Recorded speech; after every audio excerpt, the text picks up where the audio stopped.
Salut les amis, on est le samedi 2 mars 2024. Je m'arrête vite fait devant les greffons que j'ai prélevés en vue de les greffer. Donc ici du cerisier, variété Burla, et ici du prunier, variété Reine-Claude Doré. Euh, donc là, je suis un peu en retard parce que ça a commencé à débourrer, comme vous le voyez là, les petits bourgeons verts.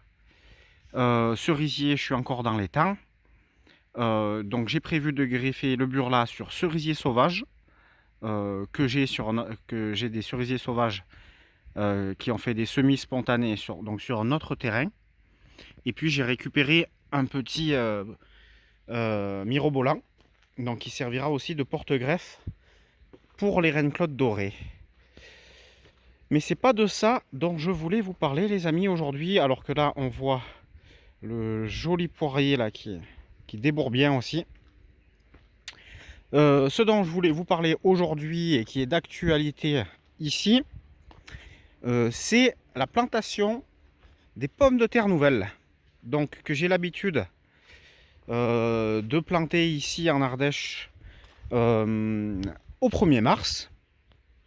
Voilà, et alors je pourrais les planter avant, mais si je les plantais avant, il faudrait que je les protège sous serre ou sous mini-tunnel plastifié. Là, en les plantant à cette période-là, théoriquement, j'ai pas besoin de les protéger. Mais j'y mettrai quand même, une fois que j'aurai fait le travail, j'y mettrai un paillage. Un paillage et j'utiliserai pour pailler du fumier de cheval frais, mais très pailleux. Voilà, dans ce fumier-là, il y a beaucoup plus de paille que de crottin de cheval. Oui, donc juste, on fait un petit point sur la préparation du sol avant de planter les pommes de terre. Donc, c'était paillé. La paille que vous voyez là et l'herbe au fond, c'est de la tombe de gazon séchée. C'était ici. Donc, j'ai tout enlevé avec la fourche que vous voyez ça ici, que vous voyez là, pardon. Donc, j'ai enlevé le paillage, je l'ai mis sur la planche d'à côté qui pour l'instant n'est pas cultivée. Ça tombait bien, elle n'était pas paillée. Donc, d'une action, je fais deux fonctions différentes. Je libère cette planche-là et en même temps, je paille celle-là en même temps qui ne l'était pas. Ça, c'est un des principes de la permaculture.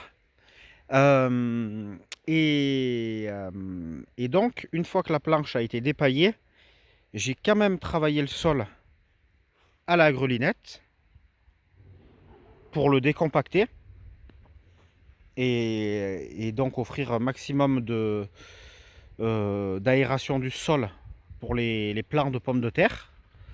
Désherbage, j'en ai quasiment pas eu à faire vu que c'était paillé. Donc ça avait empêché les herbes sauvages de repousser. Donc voilà, un petit travail du sol à la grelinette. Ça m'a pris à peu près, ça a dû me prendre 1 minute pour faire les 10 mètres de longueur. Ensuite, opération suivante, j'ai creusé les deux sillons que vous voyez là avec ce petit outil là. Voilà, les deux sillons étant prêts, on peut procéder ensemble au semis de pommes de terre. Donc ça fait plusieurs années pour les pommes de terre nouvelles que je choisis la variété délicatesse. Voilà, j'ai pris 3 kg de semences chez mon producteur. Ça m'a coûté 12 €. Et si les rendements sont respectés comme les années d'avant, sauf l'année dernière, je vais faire avec ces 3 kg, je vais sortir 30 kg de production. À part l'année dernière où j'avais sorti que 15 kg, 15 ou 20 kg. Voilà, ça vous donne une idée des rendements, de l'investissement initial et puis surtout aussi des fruits de cet investissement. Donc là, je les pose à peu près tous les 20 cm, hein, l'écartement de ma main comme ça là.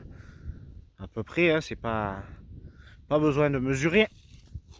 Comme ça on gagne du temps. Après, si vous voulez vous amuser à mesurer et que vous avez le temps, il n'y a pas de souci.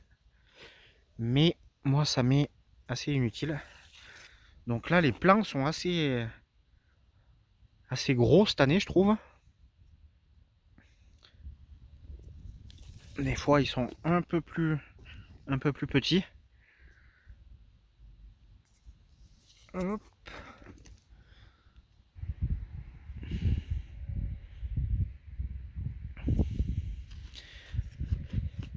Bon, du coup, profitant de cette tâche un peu fastidieuse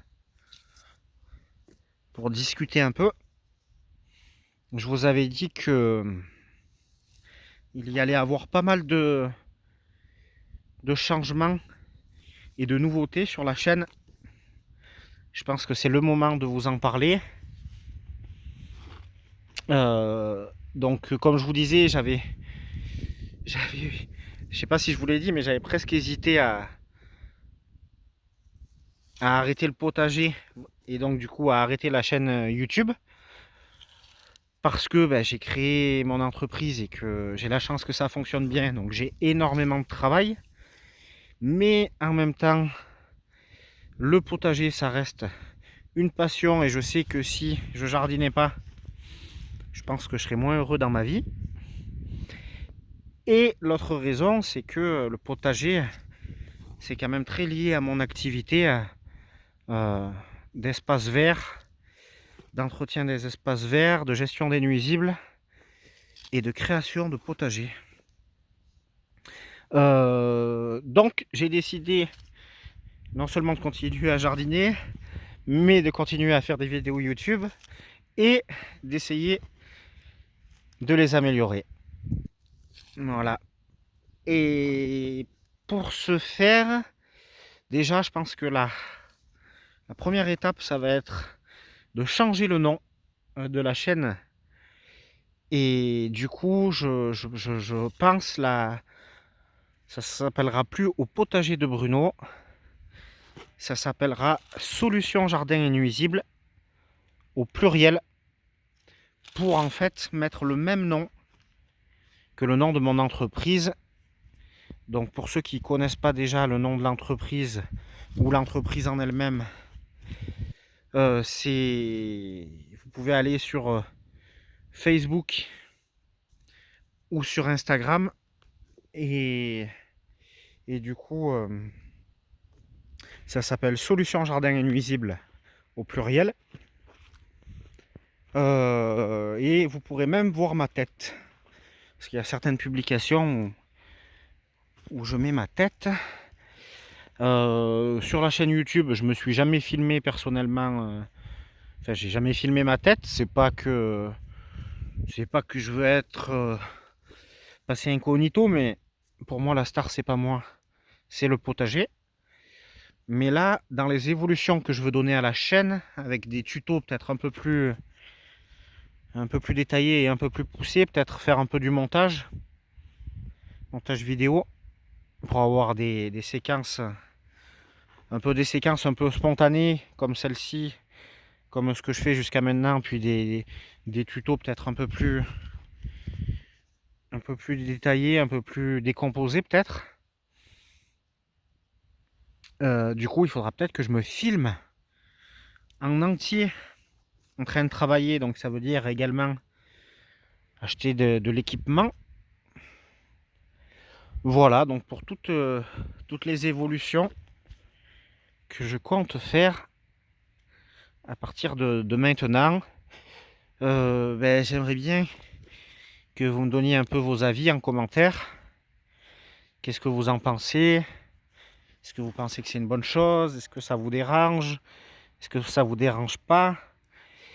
Et donc, ah oui, ça j'avais pas pensé aussi à le dire, mais du coup j'y pense maintenant. Vu que je m'occupe aussi de la gestion des nuisibles et notamment de la destruction des nids de frelons asiatiques, à partir de cette saison, du coup, vous pourrez aussi trouver sur la chaîne, pour ceux que ça intéresse, des vidéos de destruction de frelons asiatiques. Hop. Voilà, donc je reviens à mes pommes de terre. Donc je les ai achetées au mois de février. Elles n'étaient pas germées encore. Donc je les ai simplement stockées dans la caisse que vous voyez là. Dans la salle à manger. Et puis voilà, tout simplement. Et j'ai attendu que ça germe. Et puis bon, ben là c'est pile poil. Le 1er mars, c'est exactement...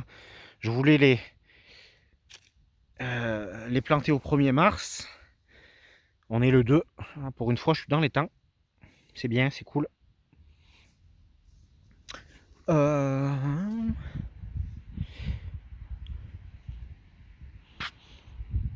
Et voilà. Et puis l'autre info que je voulais vous donner, c'est que pour les pommes de terre de conservation, je les replanterai.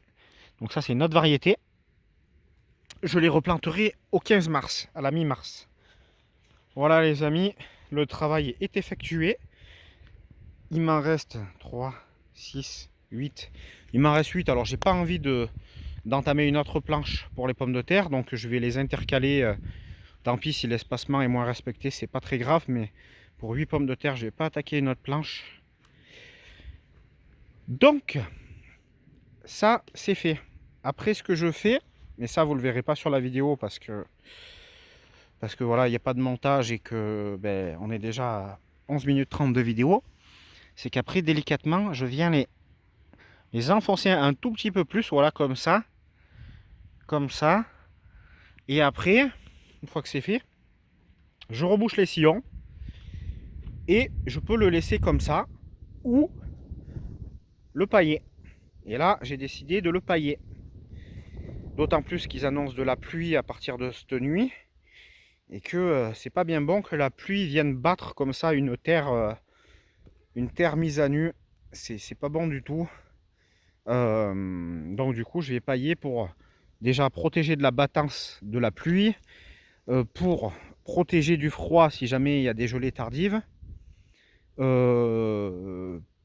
pour gérer les arbres sauvages, empêcher que voilà, et les pommes de terre vont traverser le paillage assez facilement et du coup ben, après ça ben, il n'y aura plus d'autres choses à faire jusqu'à la récolte, mis à part bien sûr de la surveillance des ravageurs comme les doryphores et des maladies fongiques comme le mildiou. Voilà les amis, ben, du coup je vous ai pas fait de check du reste du jardin, mais en même temps il n'y a pas grand chose d'autre à voir, mis à part que les oignons que j'ai semés, que j'ai repiqué les bulbilles, elles sortent. Donc là toutes les herbes que vous voyez, c'est des herbes. J'ai passé la débroussailleuse dans les passe-pieds. Donc j'ai fait ça hier soir, c'est les restes. Et vous voyez, les oignons sortent déjà, alors que je les ai plantés un peu en retard. D'habitude je les sème 1er février. Et là j'ai dû les planter vers le 10 ou 15 février, je ne me rappelle plus. Voilà les amis, les oignons sortent. Je vous souhaite un excellent dimanche. Et puis moi, j'ai rebouché ces sillons. À bientôt les amis.